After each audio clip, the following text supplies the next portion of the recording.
All right, looks like we're going. All right, so we'll start here. All right. So in terms of positioning the hand and the wrist, it's always nice to have a little bump here underneath the patient's wrist because you want the vertex of the wrist where you're making your little poke incision to be the highest point here, so the wrist in about 30 to 40 degrees of extension. You don't need a lot prepped out, but usually we prep up almost to the elbow, and then you have a little sterile towel right up to the wrist or close by where you're working here. All right. And then our patient here is wide awake. Isn't that correct? Correct. All right. She's wide awake. Relaxing. All right, so we're going to take a look at your anatomy here. We won't spend a ton of time on the ultrasound anatomy. Can you hit freeze there on the ultrasound, the freeze button here, Christine? There you go. There we go. All right, so we're going to go ahead and go up on the, hit this 2D button right there. Hit that for me. Go up a little, don't hit it yet, and turn it up a little bit. There we go. That's probably good there. All right. So we're seeing some good ultrasound anatomy here. So obviously we see our median nerve right there at the center. There's our ulnar neurovascular bundle here. So I think we measured somewhere between 15 and 20 millimeters squared when we saw in the office for our kind of visit beforehand. Going distally here in the hand. See the contents of the carpal tunnel. Again, play with the anisotropy here to get a better view of the contents underneath the ligament where things do get a little shadowed out. All right, I'm gonna keep going distally here. All right, keep this here. All right, and we see all the thenars out here to the right side. And what we're looking for here is her thenar motor branch. She has a beautiful thenar motor branch kind of going right from the nerve right there up into the thumb muscles. You see it shooting there. She's got a nice radial motor branch. That looks great. And then here in the hand, we're going to see the hook of our hamate right here. Good. All right. So our hamate's actually not super close, so our artery is actually closer than her hamate here. All right, good. So that's really the anatomy you need to see.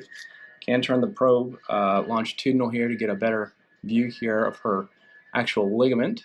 So gently open and close your fingers for me. So there you see her flexor tendons. If we drive over a little bit further medial, we're going to see the nerve here. All right, you can relax them. See the nerve right there. You can almost see the constriction point there in the nerve, which is really neat.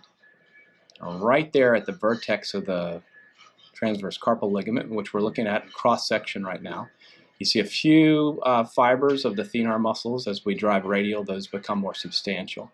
Right here, it's mainly ligament, and then those thenar fibers obviously disappear as you move further ulnar. Okay. So we'll go ahead and get you numbed up here. You can see where it's compressed. Oh yeah, you can actually see a little area on of the nerve. Christine, if you don't mind a few times just making sure that everything keeps recording, but it should be. I want to repeat it the last time. All right. I usually like to make a little bend in the needle, just to, it helps a little bit with the trajectory of the local that we're administering. So there's three main parts of the local that we're giving. So the first is a little skin wheel, which is usually right where you're going to want to make your little poke incision in the skin. The second part of the anesthesia is a little undermining of the skin up into the palm. I don't like to put the needle through the glabrous tissue of the palm because obviously higher density of innervation there. So I like to undermine with the anesthesia right up under that skin so they don't feel that second needle stick. And then the third aspect is going to be anesthesia of the deep ligament. So we'll come over here. We're going to find our starting point. I like to go, she's got a pretty narrow interval here between her ulnar neurovascular, ulnar artery and her nerve, as you can see here, but I usually, when they're close, we like to go right at the midpoint between the two. So put your center arrow right there at the midpoint between the two. Look at the probe with your eyes, and that's usually where I just put my initial skin wheel, okay? Usually best to go in 90 degrees to the skin. You'll feel a little stick here. 1, 2, 3.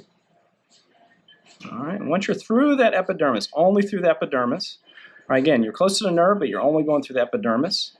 So just up under the epidermal layer, you're going to start that wheel, right? And that's going to give you that anesthesia, and obviously the artery and the nerve are safe because they're deeper than that. So once I get a little wheel going there, you'll feel a little bit of a burn there. All right, not bad, huh? Good. All right, what I usually do is kind of drop my hand, and this is where I really like the little bend on the needle here. I'm going to drop my hand again. We're going to take a path up here towards where I'm going to make my second stick in the Glaber's tissue, and I actually lay my probe with an in-plane technique right on top of that, and I'm going to track that needle under the skin here. There we go. All right. There we are right there. All right. I'm going to track that little needle right up under the skin here. So you'll feel it kind of extend to the base of your palm here, okay? So I'm kind of numbing the skin from the bottom up. So that way you only feel one little stick there, okay? That feels just like little pins in your nose. So you kind of want to go just up into that Glaber's skin there, right up under that palm skin. All right, and anesthetizes that skin at the base of her palm. So we're shooting for right here in the middle, kind of right here at the base of her ligament, right? That's where we're aiming with this this local here. And I'm not putting in a lot, really just a cc or two between the wheel and that. All right, and then I go transverse, right? And again, we're going to find that little shadow of the needle, move it back and forth a little bit, and you'll see it kind of dancing there at the top, right? So even with the subcutaneous wheel, a lot of times the nerve will kind of move out of the way. And so you can see there, I'm actually pretty safe. So if I withdraw my needle here a little bit, and I'm going to redirect it so that we're going to go deep. Without taking it out of the skin, we're going to go a little bit deeper here. And again, we can follow this under the ultrasound here. You can see there, see the fascia bouncing, you can kind of follow the track there. I want to stay nice and between the nerve and the artery here. So that looks really good. You got plenty of room there. Might want to direct a little bit more towards the nerve there. Good. Now we're into the carpal tunnel. All right, and from here, you can find our little needle. We can start our hydrogen dissection here. Sometimes you have to pull back a little bit here. And we'll kind of follow this guy down into the carpal tunnel here. When I first started these, I would do a big volume here. I've gotten away from doing a big volume just because I feel like it may cause a little seroma in the area. And I just found that just a cc or two is plenty to provide some anesthesia in the tunnel, but also to get the nerve out of the way. You really don't have to put a lot in there. So I usually just do a cc or two into there. I usually give a little teeny blurb right here at the fascia because this is kind of right where we're going through. And then I actually take my needle out completely. I'm going to get the deep ligament now, so you want to basically turn your probe longitudinal here. Put it right on the palm so you get a good view of that ligament. So again, you get your shrimp head there. If you're over here, you're seeing the thenars, that's too far radial, right? You're seeing nerve too far radial. You want to go ulnar to the nerve. So you're getting that nice little shrimp head and profile right there. All right, and you want to basically bring your probe a little bit further distal to make room for your needle, right? And again, because of the undermining we did earlier, the patient won't feel this second stick here, right? You want to go through, bring your probe on top of things, and then you'll see it at the right side of the screen. All right, you'll feel a little burn kind of in the middle of your palm here. All right, you want to see that needle just kind of blow up with that anesthetic here, okay? And I usually redirect a few times. I figured out this is a key portion of the procedure to keep the patient comfortable. If you do just the skin wheel and you see the ulnar artery pulsing, superficial arch pulsing distally over there, so obviously we're going to steer clear of that. Good. Not feeling anything, huh? That's perfect. Good, good, good. All right, we'll kind of give you a little bit more here. I found this step is really key just to keep the patient comfortable during the procedure.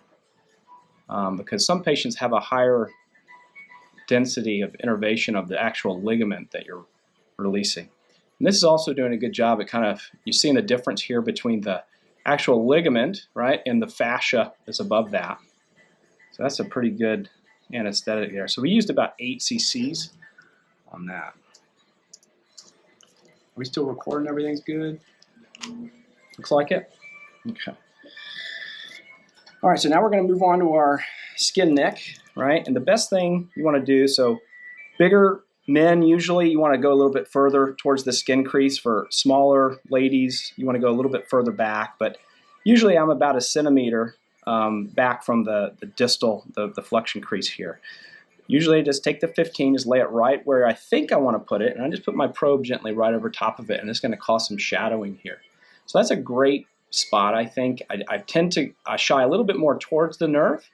It just makes things a little bit simpler in terms of actually getting into the carpal tunnel and avoiding being in the ulnar tunnel. So I think that's a great spot there. So that's a good spot there. Make sure I have enough room for the whole part of the whole device in there. So start with this. You're basically going to go right where you measured that out, just through the epidermal layer here.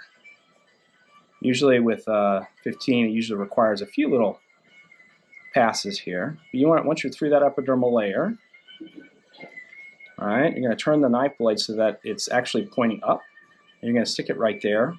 Usually get some goo, push it up against that area so that you can see where we're going here. And you want to actually kind of sound it out. And you can notice I'm kind of tilting my probe towards the knife, and that's going to show me before I go through that fascia kind of where I'm poking and indenting the fascia here. Doing okay? I can feel you tapping. I mean, a little tap, like pressure? Just, yeah, like you're going on my... Okay. All right. And so once you're confident there, so you can kind of see where the vertex of the 15 is, kind of going through the fascia there. You don't want to point any more radial, right, with the 15. You can go ahead and poke on through. All right, and you're going to feel like a distinct poke there. Yep. Some patients have a tighter, so that you feel that little relaxation there. And you can see that I'm into the carpal tunnel. I'm through that fascia there. I'm well ulnar to the nerve, radial to the artery. So that's really good. And then I typically will actually kind of undermine with that a little bit, not making the skin incision any bigger, but just kind of feeling with the 15. I want to kind of undermine and kind of release that fascia a little bit. So I actually make a little bit bigger fasciotomy than I make skin opening. So I kind of undermine that area a little bit just to create slightly bigger opening in that fascia there. And you can watch that under ultrasound if you like. Again, you're right up close to that nerve, but again, we're keeping that safe.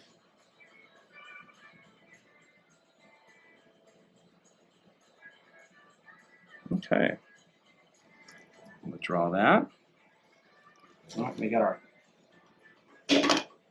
Penfield elevator here. All right. Found that kind of going in with the elevator, the flat part of the elevator, parallel to the incision is most helpful. And that kind of helps you sound out that little fasciotomy you just made, right? And you're going to turn it as it goes in, right? And we're going to kind of watch this. And there's usually some little synovial leaders. I find that sometimes I have to twist the elevator one direction or the other. Let me know if you feel any electricity, okay?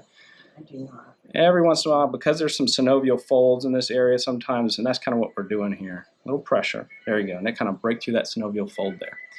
And so what we're going to see here is that the elevator up against the ligament here. That's a really nice view right there. All right. So it's kind of cupping that ligament. That's beautiful. All right. So that's a great view there. And then we can also look here. Transverse view if you want. I don't do this a lot, but from this view just to kind of demonstrate where we are. Again, ulnar to the ulnar to the nerve. And we can kind of track that out. It looks great. You know, we're ulnar to the nerve the whole way here. That nerve looks like it's very nice and controllable. Okay.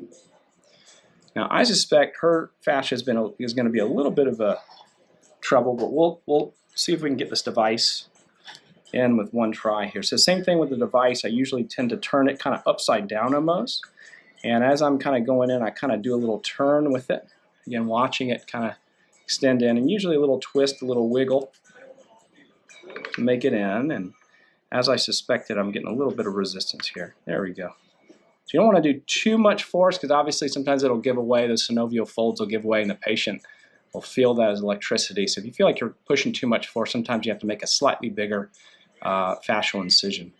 Okay, so we see our device in there in the tunnel, right? So that's a good, and you kind of moving it back and forth, I think is a great pearl to know exactly where you are up against the ligament. A little pressure with the probe also is helpful to kind of tell you where those tissue planes are, because the biggest concern obviously is the end of the device, right? You want to know where those the ramifications of the median nerve are. You can see there's really no nervous tissue up underneath that. So I'm going to go ahead and turn it transverse just to get us a view here. One pointed technique here, always look just grossly with your eyes. Where are you pointing here? If you find yourself doing this, right, or doing this, right, you're probably going to get in trouble. Try to keep it parallel, right towards the mid-palm. Parallel to the forearm is usually the safest bet. Can you hit freeze again there for me? Looks like it's still recording, right? And our other camera's still going, right? Good. All right, you see where we are. I'm going to go ahead and inflate our balloons here so we can see our balloons come up. All right, so we got great control of our nerve there. And basically from here, you just want to, number one, have a little bit of an ulnar rock. If you rock radial, you're going to see that nerve fall into between the device and the ligament, which you don't want. So that little radial rock here is going to be really helpful. And then you also want to scan back and forth throughout the entire course of that device to make sure everywhere those balloons are, there's no structures between the device and the transverse carpal ligament. So it looks really good. Again, play with your tilt on your transducer. That'll really help you bring that device into view here. And you want to always make sure you keep that ulnar rock, right? Tendency is sometimes if you're not paying attention, you're going to rock it back towards the nerve, but keep that ulnar rock and really control it in that position. So trying to get in the habit of doing that. So I'm just scanning back and forth here, and we can scan even as far. It's a great view here. I'm going to scan all the way to the end here, see where that recurrent motor branch goes up. So you can see it coming through right there. Is the scanning to prevent you messing with anything that you shouldn't touch? Exactly. So we want to keep everything nice and safe when we're doing this. There's her recurrent motor branch going up into her thenars. Beautiful picture coming off nice and radial there. So we know we're safe because we don't see any balloons. Where we see those balloons, there's everything safe. So you see the ulnar artery over there. All right, so I think we're ready for our release. And my preference is I like to really observe this longitudinally while I'm doing this, right? I just feel a little bit more confident, a little safer with where my device is and my release. You can always do the inching technique, right? And one of the first things I'll show you to do is a little dry fire, just to see where the tip of that little knife is, right? Which looks great there. You can also move the device back and forth. Again, maintain that ulnar rock, and you want to make sure that there's nothing between those tissue layers right there. All right. It does take a little while to get used to the device and where you are with the device. If you see a dark black balloon, you're on one side of those pontoons, right? So you see those on both sides. You want to be between those, right? And that's where you're actually going to be able to see the little blade come up. All right. And you'll feel a little sensation almost like Velcro. I'm zipping here, okay? I feel like you cutting. Yeah. It's going to feel kind of like that. All right. And I do have a tendency to make more than one pass. I know some don't. And again, this is where if you bring that knife back and resheath it, you're going to want to know, okay, where am I now, right? Again, moving the device back and forth is really helpful to find those tissue planes. Right, little pressure from the probe helps too. And I'm kind of aiming just to release that little basement membrane there. Right, I don't want to take too much of the palmar fascia or anything, so I think that's enough of a release right there. All right. And then sometimes I'll relax a little bit on the pressure, all right? And there's usually a little band, again, maintaining your ulnar rock.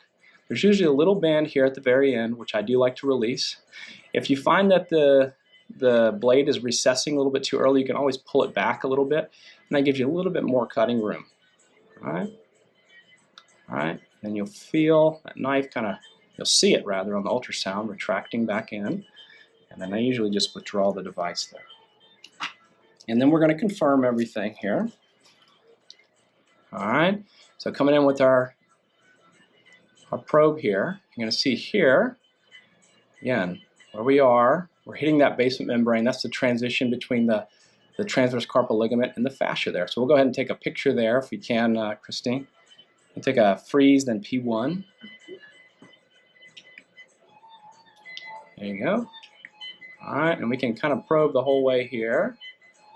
And sometimes there'll be some little bands out here distally. She's got a few. They're really not substantial. Again, we're scraping right up against that basement membrane. And we're doing that all the way up here to the very end. And then I also like to look in the other view as well, just to double check. And this is where you can really see that you've released the transverse carpal ligament, right? So you see the nerve there very well. You see the end of the pin field coming up into that subcutaneous layer, and we can kind of follow it back. And all along that path here, we're going to see that pin field dives up into that fatty layer, right, confirming that we've released it the entire way. Yep. You see the thenars there coming into view. That's great. All right, so we're all done with that side. Oh yeah, yeah. No, it was great. It was great. I mean, it's nice to. This is a good one to film too because you have a smaller hand, so it makes things a little easier to see. This machine is so good though that even with a bigger hand, even with a bare paw, right, you can see really well every structure you need to see. I would think bigger. All right, and then for closure, we use just a little bit of glue. So my preferred technique is I like to put a little pressure kind of on both sides, a little light pressure right over top of it, but both pressure to get the venous bleeders on both sides. Usually take this guy off and it'll be ready to kind of to go right there. I've been eating vitamin C like candy for a few days. I mean, seriously. That can't hurt. There's some oh no way. He came out of the womb as an engineer. So he's the smartest person in the room, that's for sure. He's a brainiac, but this right here this is up his alley. Swelling is not usually a big problem, but I want you to avoid it by this little wrap right here. We're going to pick you up here. So nice and light on this, nothing tight. All right, and this is the one that you can take off on Thursday morning, okay? Thursday morning. If it's driving you crazy tomorrow, you can take it off tomorrow. It won't make a big difference, but just take it off slowly. You want to keep that paper strips on the skin.